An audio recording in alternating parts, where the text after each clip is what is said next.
নিঃসন্তান হওয়ায় অতি দুঃখে দিন যাপন করছে।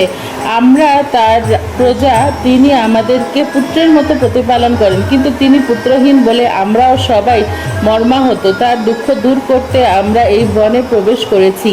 হে ব্রাহ্মণ শ্রেষ্ঠ, রাজা যাতে পুত্রের মুখ দর্শন করতে পারেন, কৃপা করে তার কোনো উপায় আমাদের বলুন।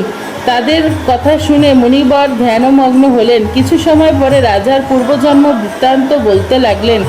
এই রাজা পূর্বজন্মে এক দরিদ্র বৈশ্য ছিলেন। একবার তিনি একটি অন্যায় কার্য করে ফেলেন। ব্যবসা করবার জন্য তিনি এক গ্রামে থেকে অন্য গ্রামে যাতায়াত করতেন। এক সময় জ্যৈষ্ঠ মাসের শুক্লপক্ষের দশমীর দিনে কোথাও যাওয়ার পথে তিনি অত্যন্ত তৃষ্ণার্ত হয়ে পড়েন।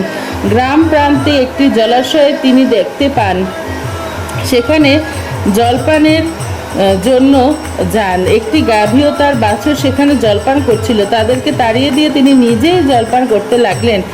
এই পাপকর্মের ফলে তিনি পুত্র সুখে বঞ্চিত হয়েছেন, কিন্তু পূর্বজন্মের কোনো পুণ্যের ফলে তিনি এই রকম নিষ্কণ্টক রাজ্য লাভ করেছেন।